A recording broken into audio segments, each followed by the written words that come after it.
We're back at the cabin today and we are making salsa. It's super nice outside. It's 6 degrees and sunny. There is not a cloud in the sky. It is so nice. It feels like spring again. So we are going to take you guys on a tour of our property here, but also make some salsa before we do that. So we eat a lot of salsa and we are down to our last jar as of yesterday because we had quesadillas for dinner. Normally we would make this at the end of the season in the summer, but because we've run out and our garden is nowhere near producing anything yet, we still have seedlings in the house, we have to improvise. What I like to do when we're making salsa is I like to visit the 50% off rack at the grocery store. They put them on there and there's nothing wrong with them. They're from like the day before, I guess, but if you look at it, there's nothing wrong with it. So we got all this stuff for 50% off, which is excellent. I like that. And so we're gonna use it to make some salsa today. This is a super, super easy recipe. Literally anybody can make it. It's that easy. We're using canned tomatoes from the store because our garden is not producing yet. So when we use the canned tomatoes, I like to use 4 28-ounce cans of tomatoes. That's diced tomatoes and juice. I leave some of the juice in, not all of it, because I do like it to be a little bit runny, but you could dump it all out or you could leave it all in. Depends on how thick and chunky you like your salsa, really. So we have 4 cans of diced tomatoes in, and then I like to add 2 of the 5-ounce tomato paste in it. Makes it a little bit more tomatoey. I do that even in the summer when we're using stuff out of the garden. I always add tomato paste to it. To the tomatoes and the tomato paste, we add the chopped vegetables. You can cut the size of the vegetable really however you want it. I like them kind of roughly chopped. We don't like our salsa extra chunky, so I like the pieces to be a little bit smaller. When they boil, or when we cook it, they break down a bit and they do get a little bit smaller, so I don't like them super tiny, just roughly chopped.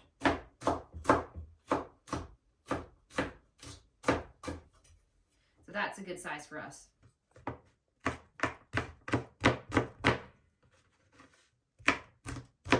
Okay, board is on its own mission today.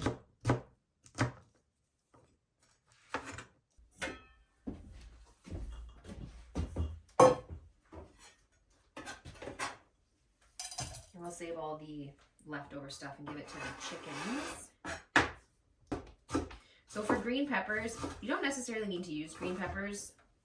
I just always use green peppers, and they are generally the ones that are on sale in the 50% off section. For some reason, the colored peppers never make it there.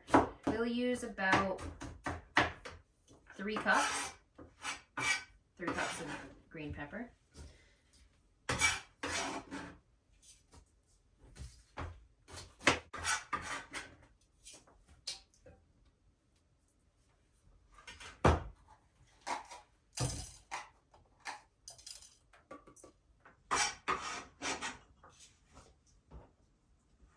It's still gonna spin. It's not. No towel.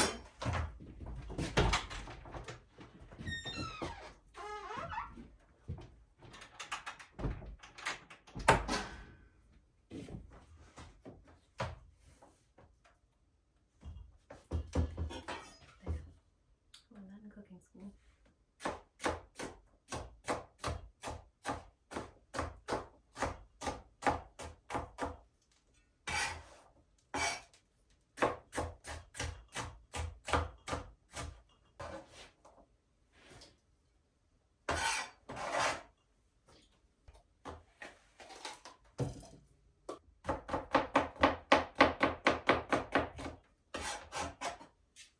So that's probably good for green peppers. That's probably a little bit more than 3 cups. I tend to overshoot pretty much everything that goes in this. It's probably closer to 3.5 cups. After that, we'll move on to the red onions. It's about 4 cups of red onions. So I took 5 kind of small to medium size. And then same with these, you just want to kind of cut them to whatever size suits you. I'll kind of go with the same size that we did the green peppers. And then we'll add those to the pot, and then just a few more things and we can boil it.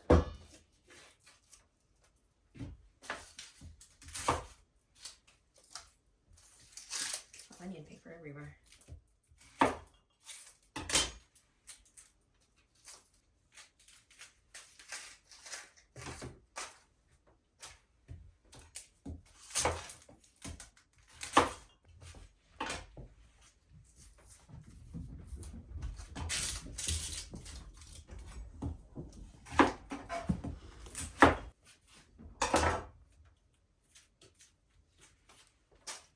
So we said in our last video, the syrup video that we did, that this is actually my good salsa pot that we talked about in the last video about how it got ruined making the syrup.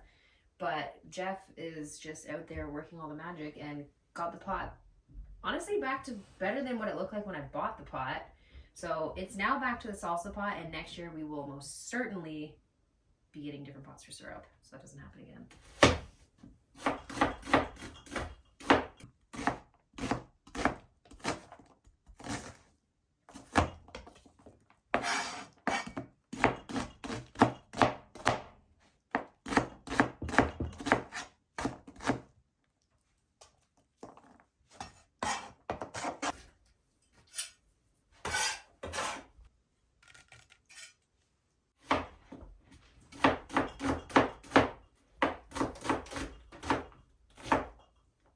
I'm starting to make my eyes water.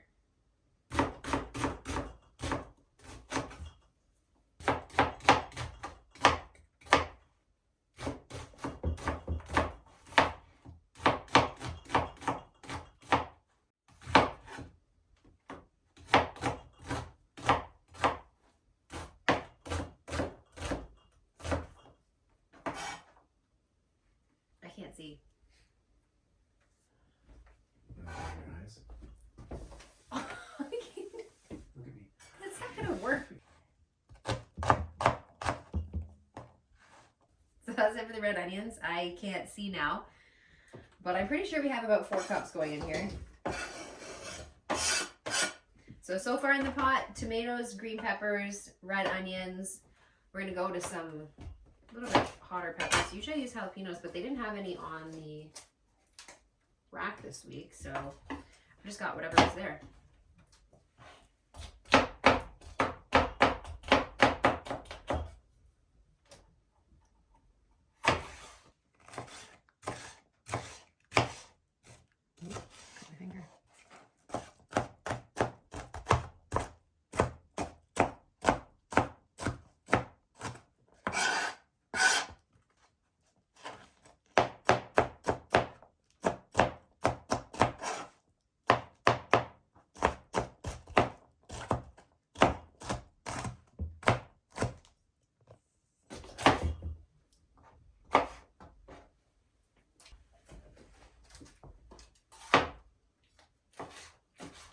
So usually when we're adding, or when I'm adding hot peppers, to the recipe, I like to use several cups of hot peppers, or for an actual number of peppers, probably about like 12, sometimes more.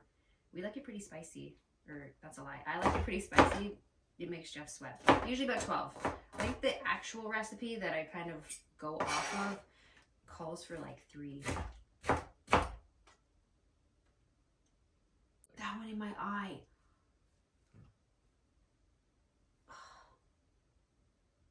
Rough day. It's a bad day for my eyes. So from this recipe, we will probably get about 8 500 ml jars. And I always use 2 extra small ones, like the 250s, just in case there's a little bit left over. I don't like to waste it, and I don't like to can just half a jar. So these little ones will end up in the fridge when we're done.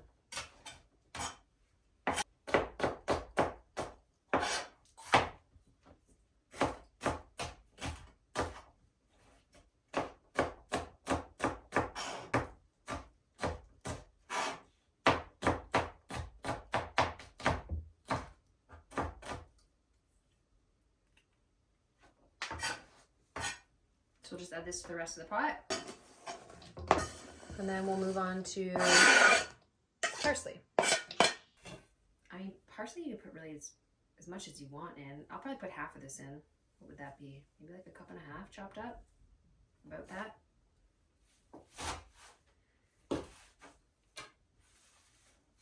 Kind of leave some of the stems on there too. I don't really mind if the stems are in there.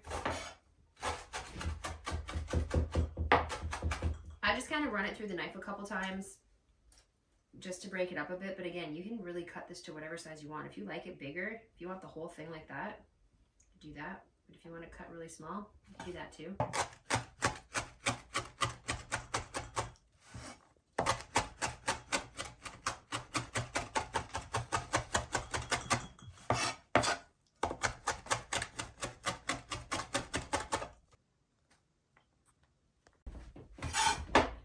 So add that to the pot.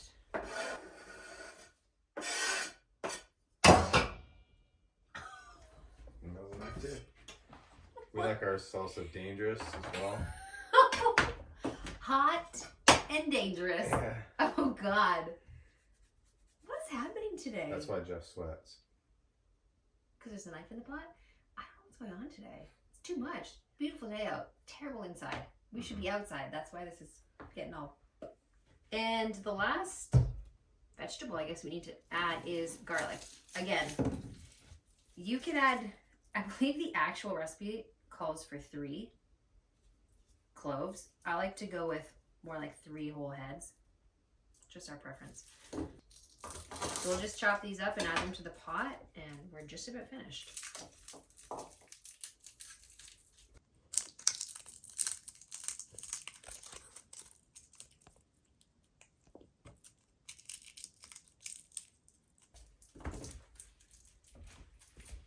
You can chop the garlic again, the same as the other stuff, just whatever size you want, but I like to use the garlic press.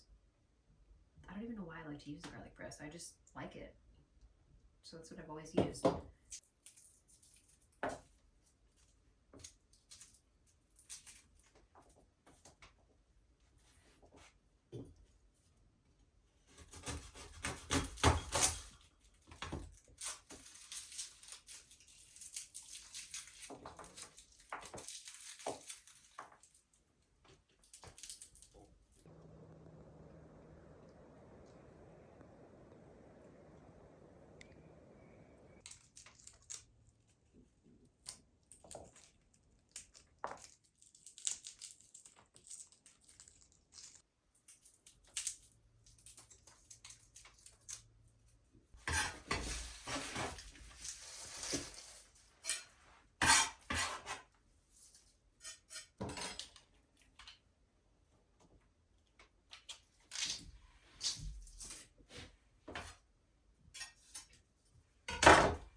So now we're at tomatoes, green pepper, red onion, parsley, and garlic. And the last couple things we're going to add is cumin.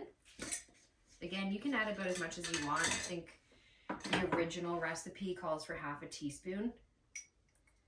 I am not going to be doing half a teaspoon. I'm going to be doing probably 3 whole teaspoons. 4 whole teaspoons. And then white vinegar. And I will do a cup of white vinegar.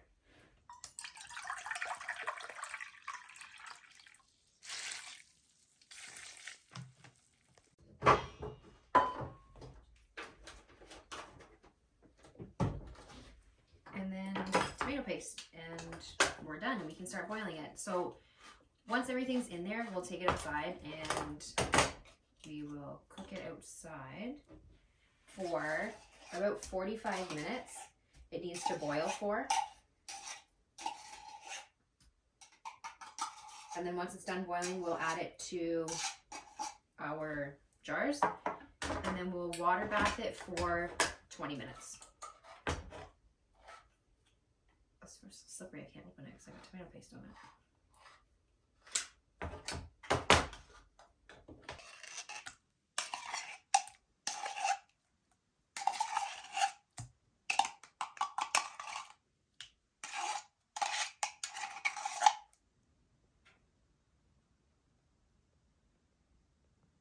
So we'll just give it a quick stir and then we'll bring it outside to boil. And like I said, it'll be about 45 minutes and then we'll get it into our sterile jars. This already smells very good.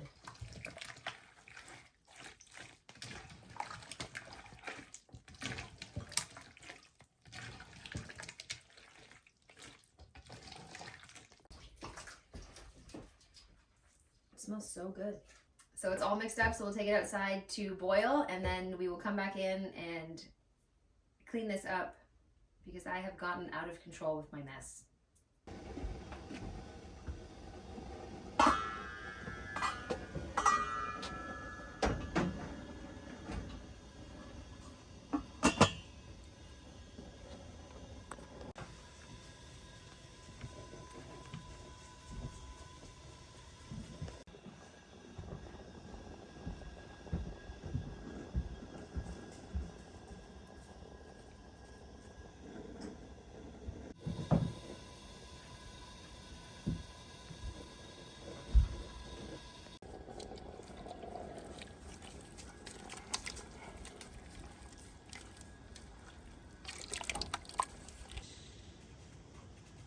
Squirrel. So.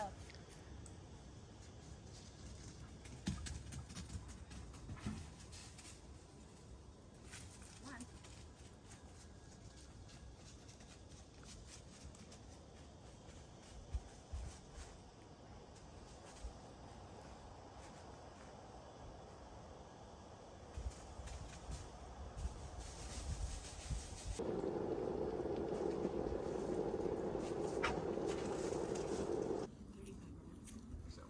No, it's just we went on one.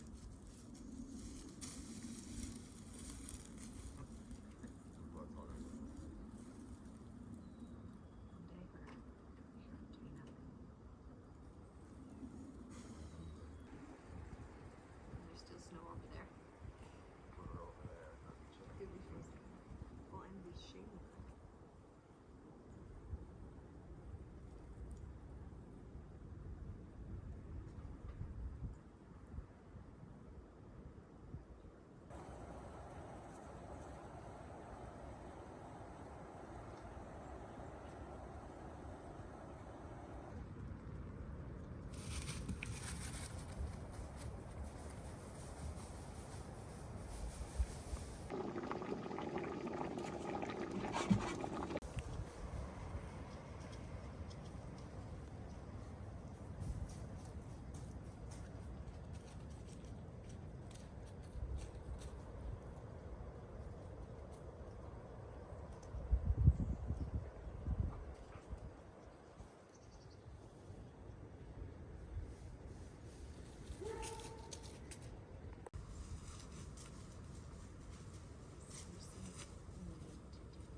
Down there looking for the drone, I literally just stood there, did nothing. No, I just stood there and like looked at the trees and I was like really just felt them on the inside. I was like very sad that we have to go home. I don't want to go home. You just have to go home for another 12 years. No.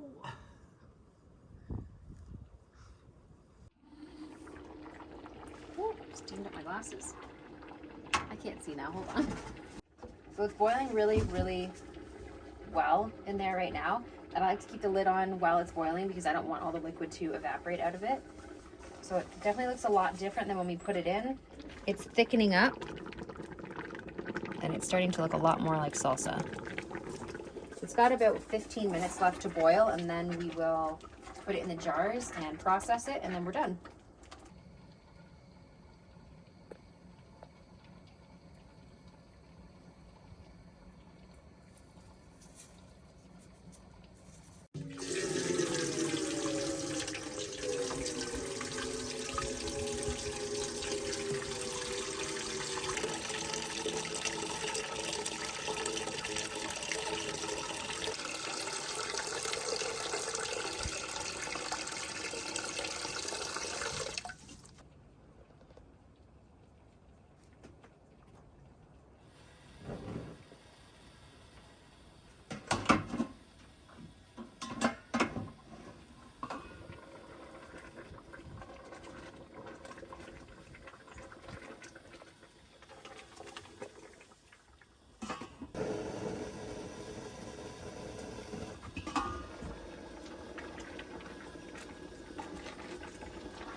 So this has been boiling for about 45 minutes and it looks perfect to us.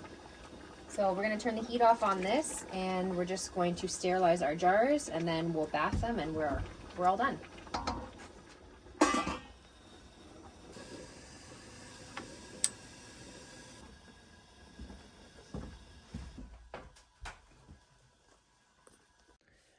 And action.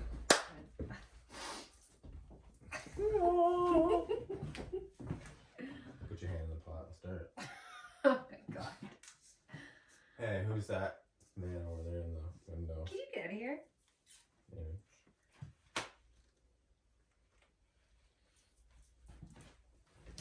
Limber up for this? Yeah. Are we already on? Yeah. Okay. Limber away. So we're ready to fill up our jars and then we will process them in the water bath and it'll be ready for us to eat. That is the wrong jar. That's for the end. Let's start over. Okay. We're ready to fill up our jars and then we will put them in the water bath and we're all finished. So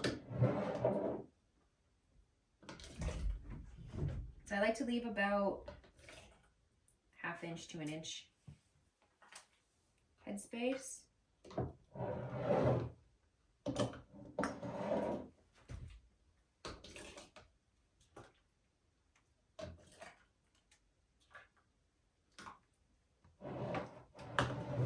It smells so good.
We'll put them in the water bath for 20 minutes and get a good seal on them. They're good on the shelves for about a year, but there's no way this will make it a year.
use when we're hunting. There are several tree stands in this area. This is one of the feeders that we use during deer season. There's another one up on another hill, which has been in one of our other videos, that we still put corn in sometimes just to keep the deer coming by. So up here you can see there's a small little cabin which we use for hunting if it's snowing or if it's raining, just to keep the elements off you, because we're out here for a long time. So there's a little window there and it points directly down here, so you can kind of see this whole area, including the feeder for hunting, which is super nice to be out of the wind. I've sat in there several times while Jeff sat in a tree and let me sit in the cabin. That was nice. And then behind this way, there is a tree stand there, which I've been sitting in that tree stand for years. I don't even know how many years, probably since I was like 12. That's another place that we use quite a bit. Generally not if someone's sitting in there because it's way too close together, but this one also faces this direction. It's really nice and wide open. There's lots of tree stands in this little area here, but those are the two main spots that we like to sit.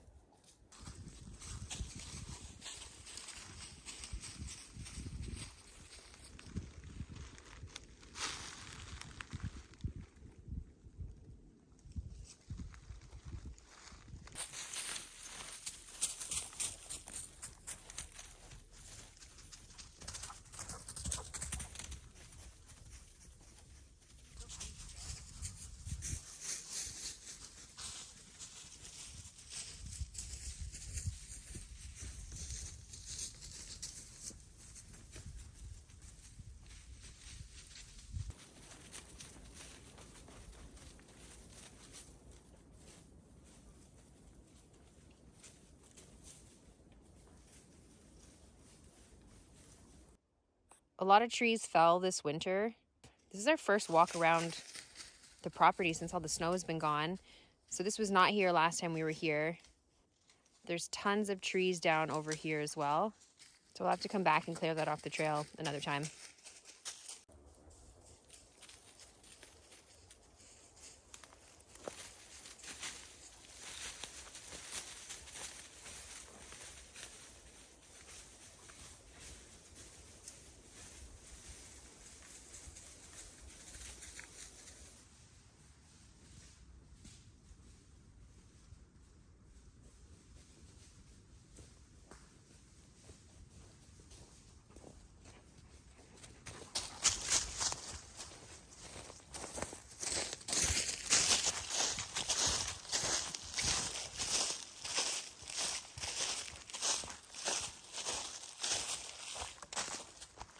Another tree down. Oh my goodness, you can see the roots right out of it. What a mess.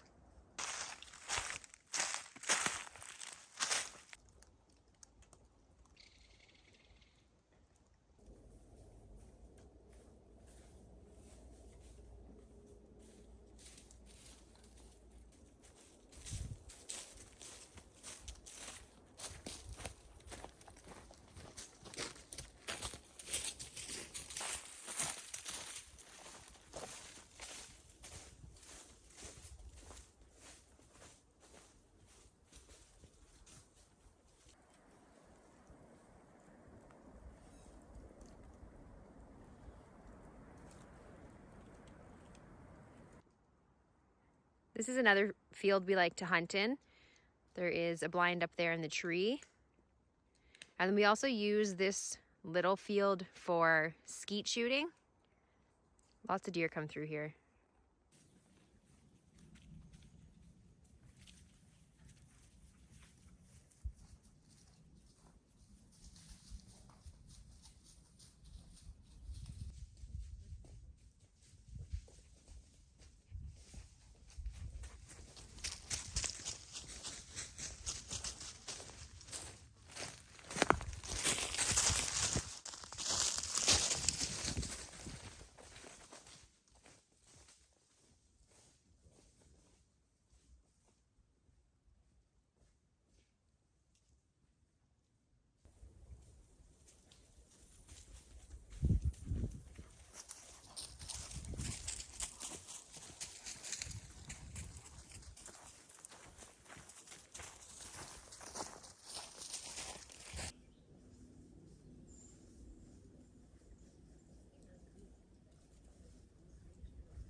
This is the sugar shack that my grandparents used to use. It has been around for I don't even know how long. It used to be standing, like I remember being a kid and going in here, and there's buckets set up and there's a stove inside, and it was still being used. And just over the years it's kind of, well, it's fallen apart really. But if you look inside, you can still see the buckets for collecting sap that they used to use. There's some over here in the ground too. Pieces of a wood stove in there. It's more just here for really just memories at this point.